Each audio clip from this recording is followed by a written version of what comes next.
if you are an unbiased, no, unbiased Committee on Justice, ipatawag mo ito si Father Sabalya. Sasabihin mo, ito yung clarificatory questioning, ha? Father Sabalya, you mentioned in paragraph 21 of your complaint that as mayor, she mimicked her father's despotic, arbitrary methods and ruled the bailiwick of Davao City with an iron fist. Father Sabalya, in your complaint, you did not attach any evidence in your complaint. What made you say that she ruled Davao City with an iron fist? Yun ang mga clarificatory question. Dahil ito pa, paragraph 22, sabi dito, when she took over the office of the Vice President o VP Sara was unsatisfied with the budget given to her. Imagine that, in an impeachment complaint. Kung ikaw ay tarong, kung ikaw ay tamang-tama, unbiased, and competent hearing officer, sasabihin mo dito, i-clarify, patawag mo siya dito sa hearing. Father Sabalya, you said that when she took over the office of Vice President, VP Sara was unsatisfied with the budget given to her. Can you please tell me, were you working in the office of the Vice President? Oh, di ba? Paano niya masabi ito? Pari siya sa Novaliches. How did you know that she was unsatisfied with the budget given to her? Yan ang mga clarificatory question. May basis doon sa complaint. Hindi yung ipapatawag yung mga tao na wala naman, hindi naman nakasaad doon sa kanyang complaint. Kaya nga sinasabi namin, fishing expedition yung ginagawa nila. Makakasama natin ngayon ang dekano po ng JMC College of Law. Diyan po sa lungsod ng Davao, isang kilala na rin pong abogado sa buong Pilipinas at buong mundo. Maraming mga Pinoy na nakakakilala sa kanya outside of Pilipinas, mga kapartner. Walang iba, Attorney Israelito Torion. Attorney, maayong hapon. Welcome sa SMNI muli. Admar Velando po. Hello. Good evening everyone. Magandang gabi po sa lahat. Opo. Attorney, dito po tayo sa usapin. Kasi nga doon sa parang intro ata yon ni Congressman Luistro, meron siyang nabanggit na ang magsasalita daw ay numero. Ngayon, ang pag-uusapan natin din ay numero. Siyempre, kung unang titingnan, kasi walang walang nagdedebate doon sa mga pahayag, no, ng AMLAC. Umabot daw, bilyonaryo pala. Itong si Vice President Sara Duterte, hindi ko lang siya nakita sa Forbes list. Pero ano ba ang dito, attorney, para hindi ma-mislead ang taong bayan po ukol dito? Well, una sa lahat, no, transaction volume is not wealth. Hindi po tayo dapat mawala dito. This is a very misleading presentation of evidence, no? Kasi nga po yung 6.77 billion daw na pinost during the hearing, no? It was given the impression na yun na ang parang cash deposit ni VP Sara Duterte. Hindi po yun totoo, and that is very misleading, no? Kasi ito po, kaklaruhin ko lang, I'm not officially member of VP Sara Duterte's team, legal team, but of course I am also a Filipino citizen and I am taxpayer, and as a law dean, I also have the obligation to inform the public, no, as to the matters that are being discussed in the House of Representatives, and especially insofar as the evidences are situated. Kaklaruhin ko lang, itong covered transaction reports po na sinasabi nila na 6.7 billion, hindi po yung deposito. Ang ibig sabihin lamang po yun, ayun yung cash inflow, outflow, pati yung investment, pati yung mga other movements of the funds over a long period of time. Ang haba-haba nito, 2005 to 2006. This is for 21 years if I'm not mistaken. Ito yung mga total po ng mga transaction po doon po sa accounts na na-mention po doon sa hearing. Kaya nga po, very misleading po ito. Kasi nga po, maski anyone, no? Maski nga ako siguro, I am also a practicing lawyer. Kung i-subject mo doon sa CTR, Covered Transaction Reports, at including the STR, Suspicious Transaction Report, siyempre ang dami-dami niya kasi yung ma-deposit, bibilangin. Kung i-withdraw mo, bibilangin. Kung i-invest mo, bibilangin. Kung yung 2 million mo lang, kunan mo ng 1 million, bibilangin yon. Tapos i-deposit mo naman yung 500,000, bibilangin mo yon. Kung same money mo, deposituhan mo na naman ng 1 million, balik mo, bibilangin nyo. Kung i-invest mo yung pera mo, bibilangin pa rin yun. Lahat yun kinikwenta under the covered transaction report. Kasi yung covered transaction report, 500,000 or more, bibilangin yan whether it is a deposit or a withdrawal or investment, basta siya ay transaction. Yun po ang ibig sabihin yun.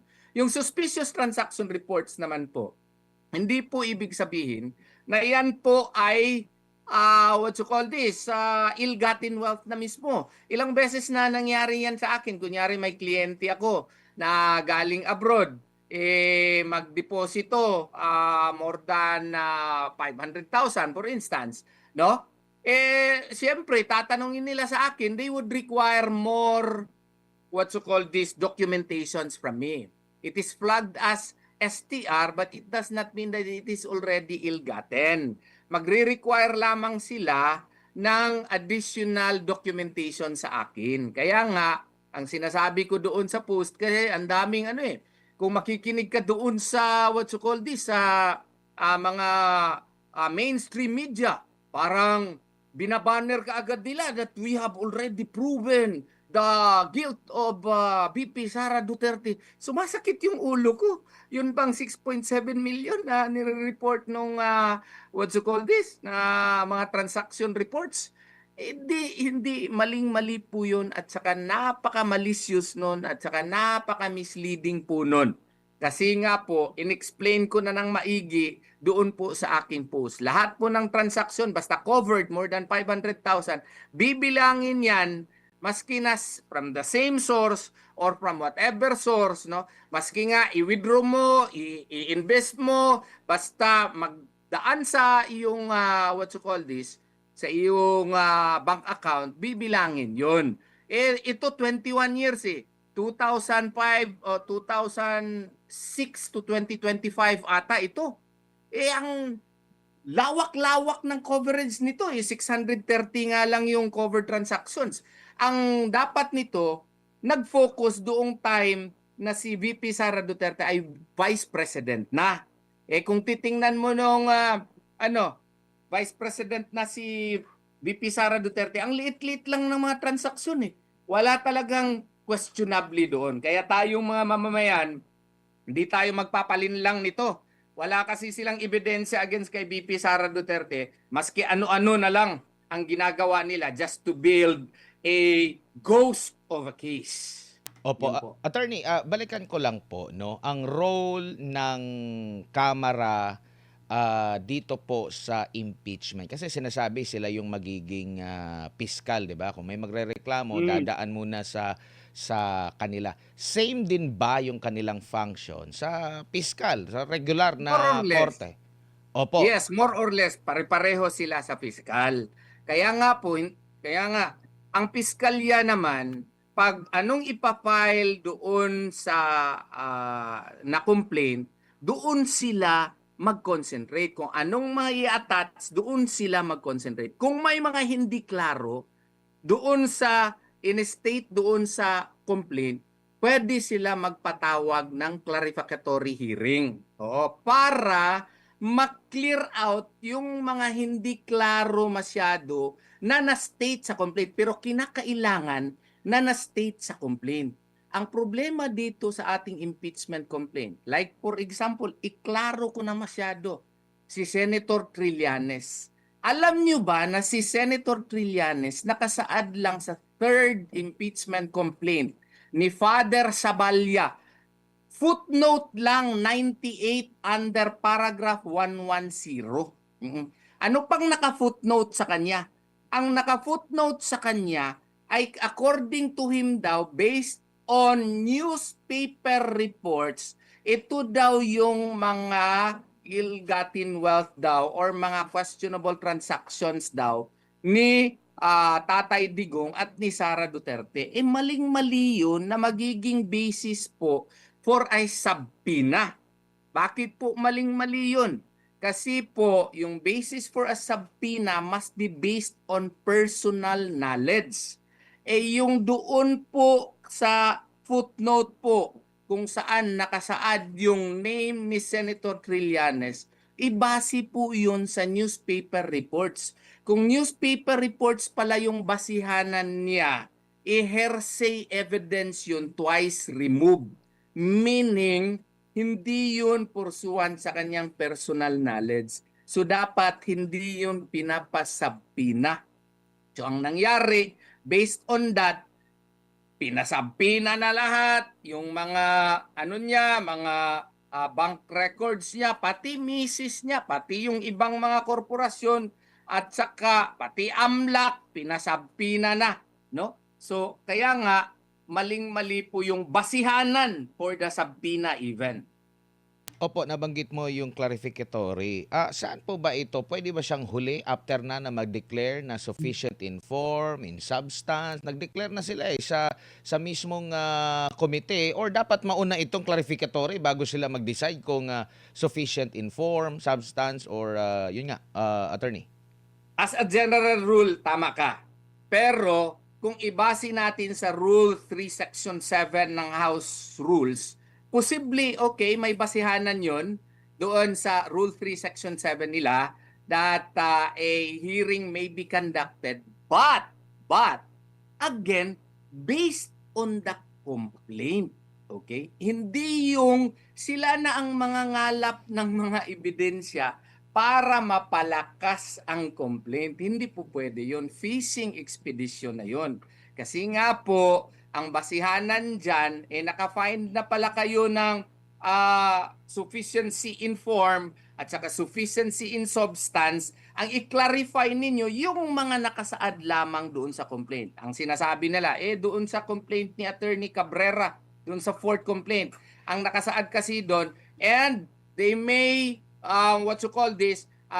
pwede natin busisiin yung kanyang mga ITRs, mga SALN, no? Para ma-prove natin itong complaint na ito. Pupwede ba yun? Hindi po pwede yun. Shotgun allegation yun. Hindi po pwede. So, ang ibig sabihin nun, ginagawa mo na ngayon ang Committee on Justice na magiging investigator mo, na magiging evidence gatherer mo para mapalakas mo yung complaint. Hindi po pwede yun. Fishing expedition yun. You have to state with specificity at the very least so that you can come up with an allegation with containing ultimate facts which would indicate that you have charged the offense of graft and corruption, culpable violation of the 1987 Constitution, bribery, other high crimes, and such. Kasi kung hindi mo magawa yan, ang duty ng Committee on Justice is to dismiss the complaint. Opo. Bilang piskal, yung mga pahayag na parang meron na silang desisyon, meron na silang conclusion, pwede po ba yun? Tapos sasabihin nilang may due process. Pero pakikinggan mo yung kanilang intro, mga dalawang intro, meron ng mga penal na desisyon, tapos sasabihin na kung mali ang mga inaakusa laban sa iyo, dapat humarap ka. Pero 'di ba sa regular na piskal hindi naman po ata ganyan po ang nangyayari po, attorney, na parang magbibigay ng komento agad yung piskal. Makikinig lang siya kung anong ilalatag na ebidensya, mga argumento noong naghahain ng reklamo, tsaka ano yung reply ng inirereklamo, attorney. Oo nga, yun sana. Ang nangyayari kasi dito, yung nag-endorse pa ang mga pinakamaingay. No? Like for example, isasabi na, timing na nadala ko pala ito. Ito yung third impeachment complaint. Opo. Okay. Sana ang ipinatawag nila dito, itong mga nag-file. ito si Reverend Father Joel Saballa, Reverend Father Joselito Sarabia. Biruin mo kung basahin mo itong complaint na ito, magtataka ka. Bakit? Kasi the complaint should be based on personal knowledge. Pero yung mga allegation nila dito, sasabihin mo paragraph 21. Prior to her election, VP Sara served as the mayor of Davao City from 2010 to 2013, 2016 to 2019, and 2019 to 2022. As mayor, she mimicked her father's despotic, arbitrary methods and ruled the bailiwick of Davao City with an iron fist. Is this a declaration of ultimate facts? No, this is a matter of opinion. And this is even a baseless opinion, knowing the fact that Father Joel Saballa is actually based in the Diocese of Novaliches. Ito sana ang pinatawag nila. Kasi ito ang naggawa ng complaint eh. Siya nagreklamo. Sasabihin ka na, siya ang nagreklamo. If you are an unbiased, unbiased Committee on Justice, ipatawag mo ito si Father Saballa. Sasabihin mo, ito yung clarificatory questioning Father Saballa, you mentioned in paragraph 21 of your complaint that as mayor, she mimicked her father's despotic, arbitrary methods and ruled the bailiwick of Davao City with an iron fist. Father Saballa, in your complaint, you did not attach any evidence in your complaint. What made you say that she ruled Davao City with an iron fist? Yun ang mga clarificatory question. Dahil ito pa, paragraph 22, sabi dito, when she took over the office of the Vice President OVP, VP Sara was unsatisfied with the budget given to her. Imagine that, in an impeachment complaint. Kung ikaw ay tarong, kung ikaw ay tamang-tama, unbiased, and competent hearing officer, sasabihin mo dito, i-clarify, patawag mo siya dito sa hearing. Father Saballa, you said that when she took over the office of Vice President, VP Sara was unsatisfied with the budget given to her. Can you please tell me, were you working in the office of the Vice President? Di ba? Paano niya masabi ito? Pari siya sa Novaliches. How did you know that she was unsatisfied with the budget given to her? Yan ang mga clarificatory question. May basis doon sa complaint. Hindi yung ipapatawag yung mga tao na wala naman, hindi naman nakasaad doon sa kanyang complaint. Kaya nga sinasabi namin, fishing expedition yung ginagawa nila. Attorney. Yun, kasi hindi na nakasaad sa complaint, yun pang tinatanong. Yun totoo, na-mention dito, si yung kanilang star witness, na preso preso ngayon. Anong pangalan ng star witness nila? Madriaga. Totoo na naka-mention dito. Sana tinanong ito si Saballa, Father Saballa, inattach mo itong affidavit dito ni itong tao na ito. Anong pangalan nito, Father Saballa? Paano kayo nagkakilala? Yun ang mga tanong. Paano kayo nagkakilala? Bakit ka nag-attach ng affidavit? Sinong nagbigay sa iyo ng affidavit nitong tao na ito? Kasi pare ka naman Bakit ka may affidavit na ganito? Yun ang mga tanong. Paano mo siya nakilala? Paano ito nabigay itong affidavit sa iyo? Kasi in-include mo ito, so parang may personal knowledge ka nito. Matagal mo na ba siyang kakilala? Yun ang mga tanong. Ang nangyari, yung affidavit nitong tao na ito, hindi ko siya gustong pangalanan kasi baka sisikat siya lalo. Wala namang kabuluhan yung mga testimonya niya. Ang ginawa pa, hindi doon sa original affidavit niya na naka-attach. Ang tinanong, yung supplemental affidavit na hindi man lang binigyan ng kopya ang kampo ni VP Sara at hindi man lang yun na-explain dito sa impeachment complaint. Paano ka makatanong doon on clarificatory question? Anong i-clarify mo na hindi nga alam ng respondent yung supplemental affidavit niya? Kaya nga, grave abuse of discretion amounting to lack or excess of jurisdiction yun. Ang tawag namin yun, kabalbalad yun. It has no basis under the law whatsoever. It violates the basic dictates of fairness and due process. Opo. Yung mga nag-refer po ba ng mga kongresista, sila ba ay may pwedeng mangalap ng ebidensya or still or ano bang role nila maliban sa pag-refer? Supposedly, kung wala lang sana talaga itong, yung objective lang ba, yung nag-endorse na mga congressman, dapat nag-inhibit sila. I'm referring to Congresswoman De Lima. Dapat nag-inhibit siya. Yung endorser din ng fourth complaint, dapat nag-inhibit din yun kung membro siya ng Committee on Justice. Why? Because when you endorse a complaint, yun nga ang sinasabi ko noon, it is as if you own the complaint, you certify that the complaint likewise is true and correct, and it has basis really that it can fly. It can really survive the test of sufficiency of in form and of substance. It has probable cause. That is in effect what are you endorsing for? Ang problema, ikaw pa yung endorser, ikaw pa yung nagtatanong doon sa wala na yung basic delikadesa. Sana nag-inhibit sila. And then kung kinakailangan na ipatawag sila kasi sila endorser during the hearing, it may be possible. Pero yung hindi siya nag-inhibit at nag-join sila actively during the determination of sufficiency in form and substance and during the hearing proper to determine probable cause, that is questionable. And whatever may be the report, that is a product of that mistake may be questioned before the Supreme Court. Kaya nga nag-prepare na ako ng na yung opisina namin. Katulong ko yung aking mga abogado led by Assistant Dean Resi Rizada Nolasco, no? At saka mga kasama ko mga abogado, nag-prepare kami ng supplemental complaint.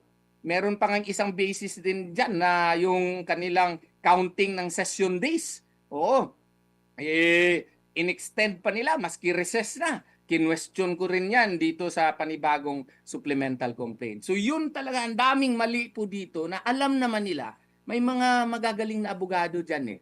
Alam nila na mali yan, pero ang purpose kasi nila, ayaw nila i-diretso kaagad, ipa-report sa plenary para magawa sila ng articles of impeachment, para mag-trial na sa Senado. Kasi siguro alam nila matatalo sila doon. So, inextend nila itong parang nagawa na sila ng mini trial na violation din under the 1987 Constitution kasi ang Senado lang ang may karapatan yan.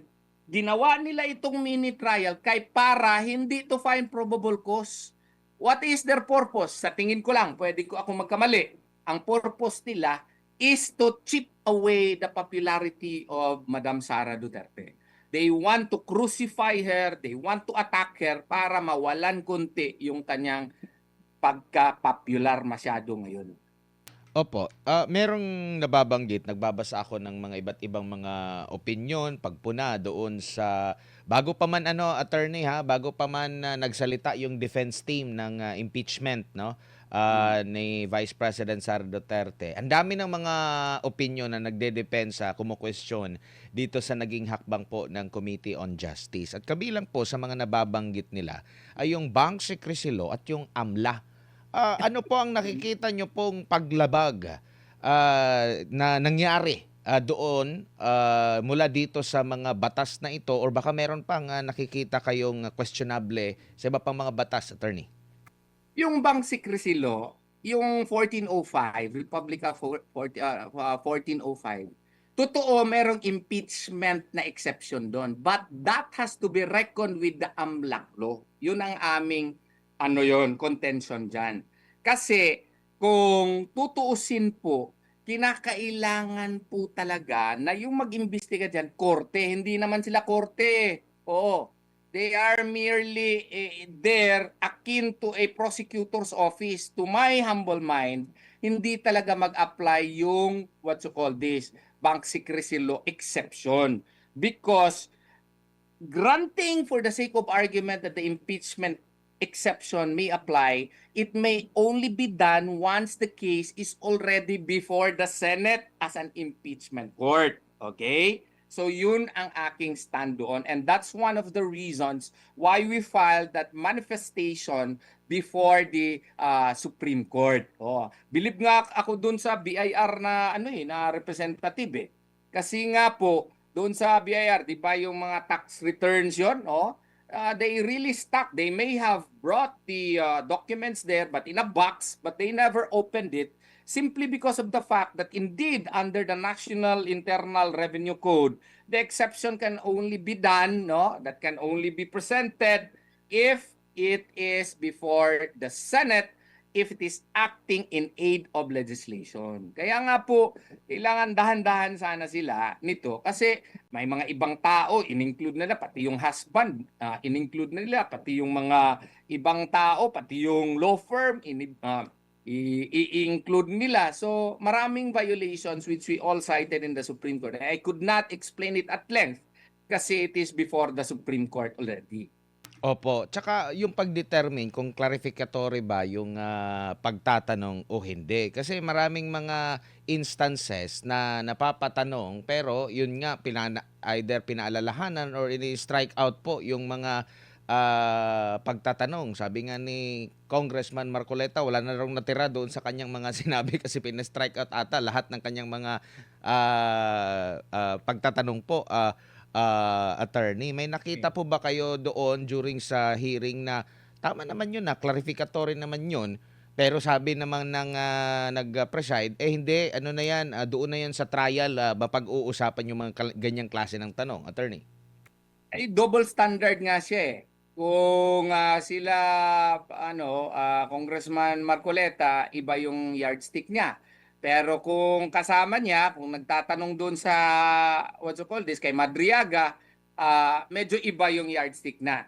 Ito lang ha, i-highlight ko yung sinabi ko sa inyo. O, page, na ito, 43 of the third impeachment complaint. Yung sinabi ko sa inyo, hindi ko lang maano ba? O, footnote number, maklaro ba? Hindi ako marunong kasi magano ba? Oo, naka-blur, naka-automatic blur yung ano po. Sige, bagitin nyo lang po. At Ito, saka attorney, kasi- paki-explain din kung ano yung footnote. Ano yan? Kabilang ba yan sa main discussion dyan sa kanilang mga Yes. petisyon or ano lang, pakapin? Sa Trillanes, Bisaya kasi pa ginawang pakapin. parang si Trillanes naman parang ginawa siyang main or star witness. What was the basis of the Committee on Justice in issuing a subpoena to him? Alam mo, binasa namin itong impeachment complaint, no? Meron ngang footnote, nakalagay dito sa page 43 of page 43 of 98 of the third impeachment complaint of Father Saballa. Nakasaad dito, footnote 98, si Trillanes accuses Duterte children of having 300 million in bank accounts for April 2016. GMA Network, News, Top Stories, Nation, Trillanes accuses Duterte children of having 300 million in bank account story. So meaning, ang basis nitong pagpatawag kay Trillanes was based on a footnote in paragraph 109 of the complaint. Ang tama na proseso niyan, mag-issue ba tayo ng subpoena kay Trillanes? Sasabihin yan, nandun yan sa paragraph, page 43 kung pwede ninyo maano yan. Page 43 of the third impeachment complaint. Tingnan nyo.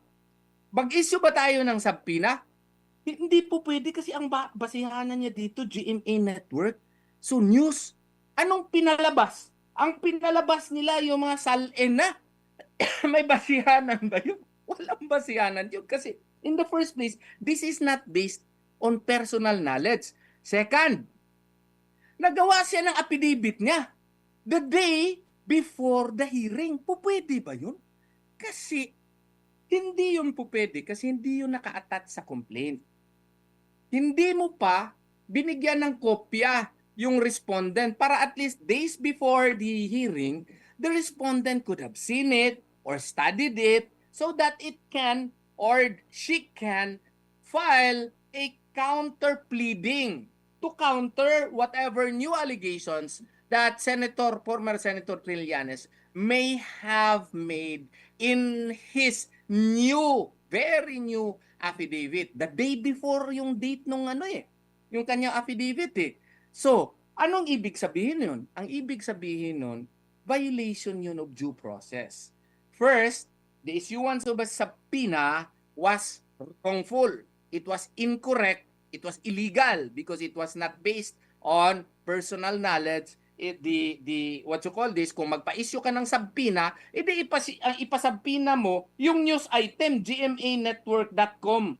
Bakit ka magpasubpoena ng ibang salin? Hindi naman yun na nakalagay dito sa paragraph 98 eh. So ang ibig sabihin niyan, if you go beyond the complaint, that's fishing expedition. Kaya nga sinasabi niyan, fishing expedition talaga ito. Okay? So yun ang mga punto po namin na kinaklaro ko lang masyado kasi sumusobra na talaga yung Committee on Justice. They go beyond the jurisdiction, they go beyond the authority given to them under the 1987 Constitution as well as their own rules of procedure.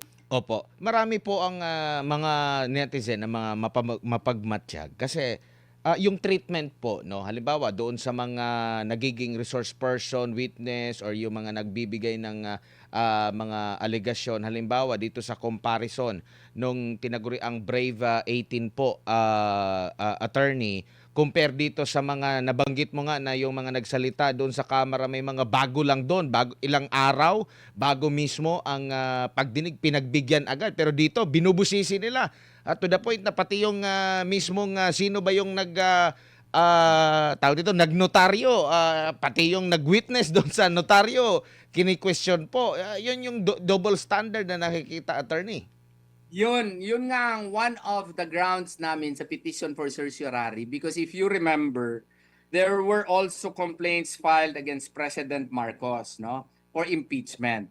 And yun po, diniklara nila insufficient in substance kasi sabi nila under Committee Resolution 111, they said that the allegations in the complaint did not actually state ultimate facts indicating that the offenses of grave violation of the Constitution, graft and corruption, and other high crimes, no, bribery, are not stated therein. So therefore, hindi daw nakasaad yung mga complaints na dapat, ultimate facts na dapat mag-charge ng mga high crimes, other high crimes, graft and corruption, etc. na equivalent to an impeachable offense.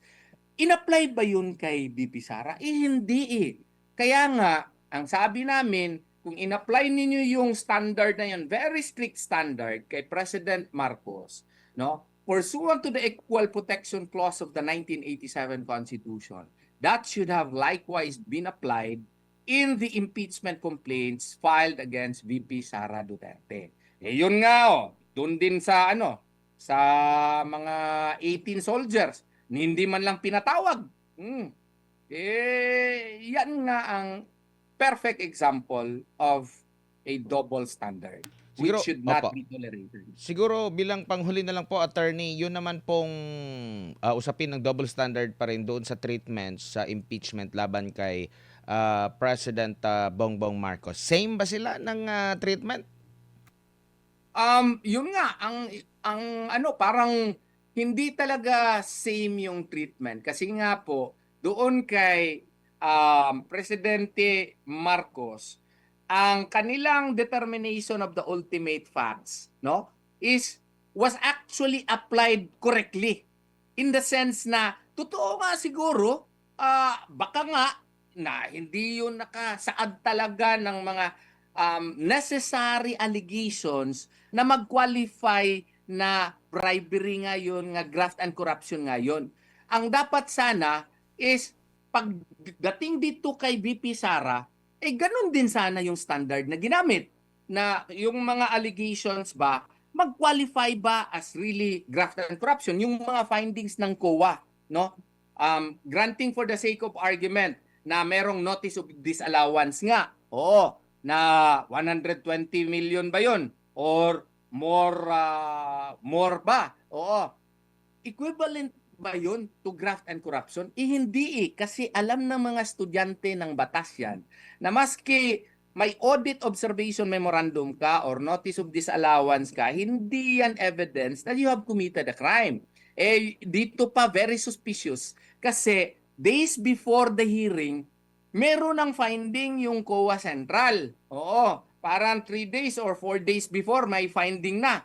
Ang nakakatuwa pa, hindi pa nga na-flash yung finding, tinatanong na ng mga congressman, page 12 ng COA, what you call this, decision. Paano sila nagkaroon kaagad ng kopya ng COA decision? Hindi nga na-furnish pa yung respondent eh. And under the law, that cannot still be used as basis because if we use COA rules, the respondent has 30 days to file a motion for reconsideration. At saka, after na marule yung motion for reconsideration, pwede pa mag-file ng petition before the Supreme Court via Rule 64. So, kumbaga, hindi pa yun siya enough basis na magiging ultimate facts na equivalent na yung finding to a graft and corruption. Yun ang aming punto po doon. Kaya nga po, kung ano man ka stricto yung standard on ultimate facts kay Presidente Marcos, dapat ganun din yung ginamit na standard doon sa impeachment complaint filed against VP Sara Duterte.